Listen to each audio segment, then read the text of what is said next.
일본이 미국과의 협상에서 760조 원을 내걸었습니다. 25% 관세 폭탄은 피했지만 그 대가는 만만치 않았습니다. 미일 관세 합의로 일본 니케이 지수는 23일 오전 현재 3% 이상 급등하고 있습니다. 관련 소식 김지민 기자 자세히 전해주시죠. 안녕하세요. 뉴스톡톡입니다. 최근에 미국하고 일본 무역 협상 타결 소식 다들 들으셨을 텐데요. 오늘은 이 소식이 곧 있을 한미 관세 협상에 어떤 영향을 줄지 이걸 좀 자세히 들여다볼까 합니다. 핵심은 그거죠. 일본이 예상보다는 낮은 15% 상호 관세율에 합의를 했어요.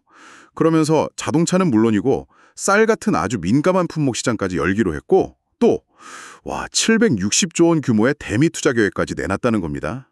이게 8월 1일부터 발효된다고 하네요. 네, 맞습니다. 이게 표면적으로 보면요. 일본이 25% 관세 폭탄은 피하고 15%로 나름 선방했다. 이렇게 볼 수도 있거든요. 근데 그 대가를 보면 만만치가 않죠. 쌀 시장 개방이라는 카드를 썼고 또 그 천문학적인 투자 약속까지 했으니까요. 트럼프 대통령이 역사상 가장 큰 거래다 이렇게까지 말할 정도였으니까요. 이게 과연 장기적으로 일본에게 진짜 이익일까? 그리고 이게 우리한테는 어떤 의미일지 좀 따져봐야 합니다. 그렇죠. 일본으로서는 그 관세 불확실성이라는 큰 짐은 던 것 같긴 한데 자동차, 트럭은 물론이고 쌀, 농산물 시장까지 내줬으니까 양보를 정말 많이 한 셈이네요. 반면에 미국은 확실히 원하는 걸 얻은 모양새고요. 트럼프 대통령 말로는 이 투자를 통해서 미국의 한 90% 이익을 얻고 일자리도 많이 생긴다고 강조했잖아요. 네. 게다가 영국, 베트남, 인도네시아에 이어서 일본에서도 농산물 시장 개방을 이끌어낸 거고요. 알래스카 LNG 공동개발 이런 에너지 협력 얘기도 나왔다고 하고요. 네, 그리고 여기서 또 하나 주목해야 할 게 미국의 협상 태도가 좀 달라졌다는 점입니다. 그 스콧 베선트 재무장관이 그랬죠. 8월 1일이라는 시한에 너무 얽매이지 않겠다. 질 높은 합의가 더 중요하다. 이렇게요. 인도네시아랑 협상할 때도 그랬다고 하잖아요. 5번이나 수정안을 받아내면서 결국 자기들이 원하는 걸 얻어냈다. 이걸 되게 강조했거든요. 이게 시사하는 바가 좀 크죠. 시간은 자기들 편이다. 이런 자신감. 필요하면 시한 넘겨서라도 최대한 유리하게 만들겠다. 이런 의지로 읽혀요.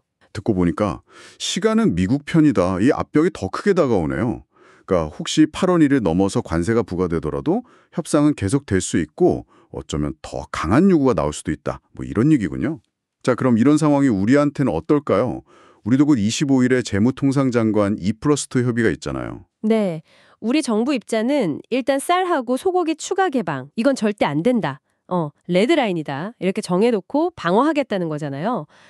근거로는 우리가 이미 세계 최대 미국산 소고기 수입국이고 쌀은 국내 수급 문제도 있고 WTO 협정도 다시 논의해야 하고 이런 걸 들고 있죠. 네.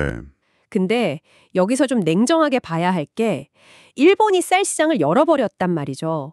이런 상황에서 우리의 레드라인 논리가 과연 미국한테 얼마나 먹힐까? 선례가 생겨버린 거니까요. 반도체 장비 같은 첨단 기술 제품 수입을 확 늘리는 거죠. 이른바 최대한의 구매 전략이라고 하던데요. 예를 들면 중동산 전략 비축류 일부를 미국산으로 바꾸고 연 600만 배럴 목표라고 하던데 또 계약 끝나는 카타르나 오만산 LNG 물량이 있잖아요. 한 900만 톤 정도 되는 거.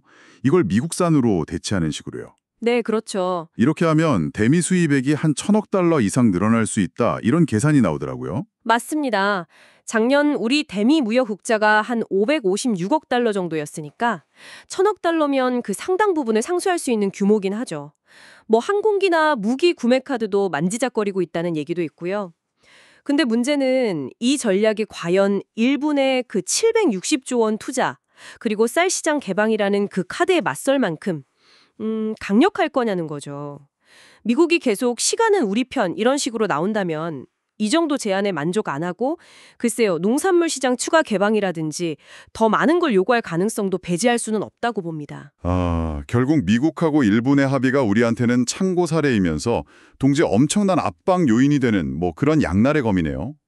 일본은 민감 시장 개방에 대규모 투자 카드를 썼고 미국은 시간적 여유를 무기 삼아서 더 유리한 쪽으로 끌고 가려고 하고 자, 이 복잡한 상황에서 우리가 진짜 놓치지 말아야 할 핵심은 뭘까요? 정말 어려운 협상 국면에 들어섰다고 봐야 합니다.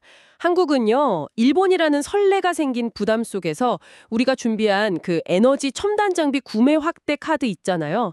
이게 미국의 높은 요구 수진, 특히 그 농산물 개방 압력을 과연 얼마나 막아낼 수 있을까, 이게 관건이 될 겁니다. 만약에 협상이 좀 잘못돼서 관세가 부과되거나 하면 국내 산업 타격도 심각하게 고민해야 하고요. 그리고 여기서 한 걸음 더 나아가서 생각해 볼 점은 그냥 레드라인 지키는 이런 방어적인 자세 말고요.